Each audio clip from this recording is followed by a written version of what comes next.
Have you ever noticed that the smarter you become, the lonelier you feel? It's a peculiar thing, isn't it? You'd think that intelligence would connect you to people, that seeing more, understanding more, would bring you closer to others. But it doesn't. Instead, it separates you. You walk into a room and everyone is laughing at something you don't find funny, talking about things that seem trivial, surface level, safe, and you smile, you nod, you play along, but inside you're somewhere else entirely. You're thinking about the conversation beneath the conversation, the patterns no one mentions, the questions no one's asking, and suddenly you realize you're alone. Not physically, but in every way that matters. This is the hidden cost of intelligence. The price nobody tells you about, the isolation that comes, not from being different, but from seeing differently. Let me tell you something about intelligent people, something that might explain why you feel the way you do. Intelligence isn't just about knowing more, it's about perceiving more, connecting dots that others don't see, following thoughts to their logical conclusions, even when those conclusions are uncomfortable. And here's the problem. Most people don't want to go there. They don't want to question the game. They want to play it. They don't want to examine the mask. They want to wear it. They don't want to wonder if the emperor has clothes. They want to complement the fabric. But you can't help it. You see the threads hanging loose.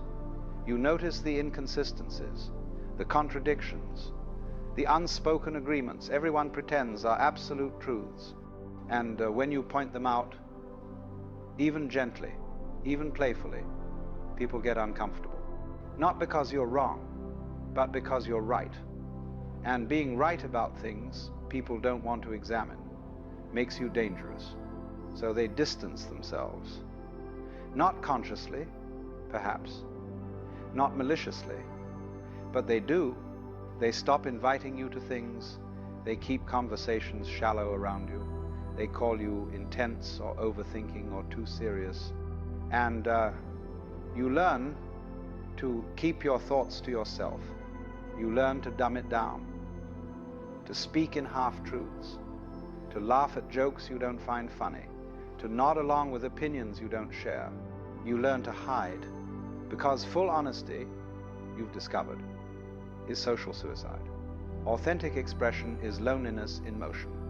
Being truly yourself means being truly alone. And so intelligent people find themselves in this strange position, surrounded by others, but profoundly isolated, speaking, but never really heard, present, but not quite there. It's not that you think you're better than anyone.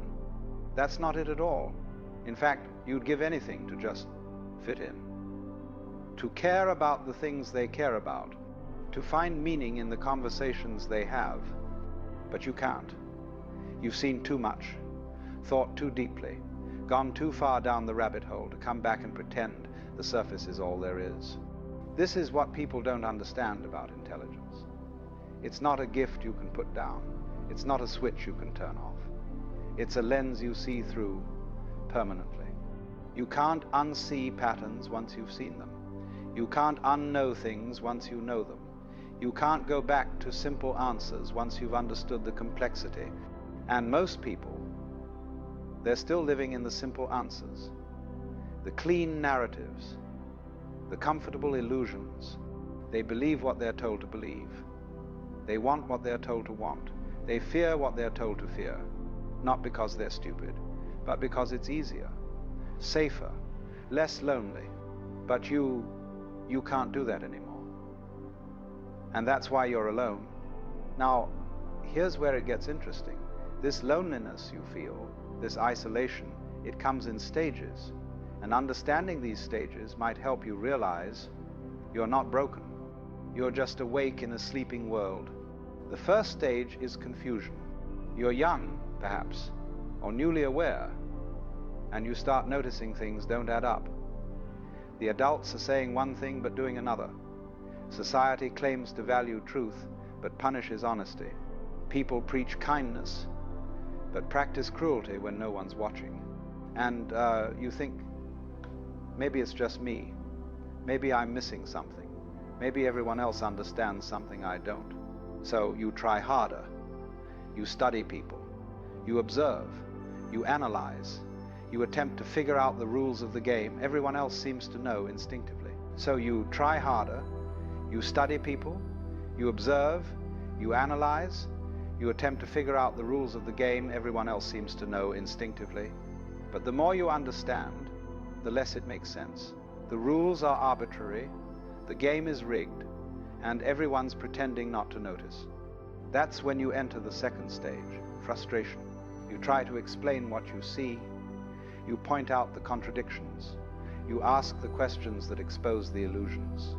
You speak the truths everyone's thinking but no one's saying. And you're met with resistance, denial, hostility even. People tell you you're overthinking, being negative.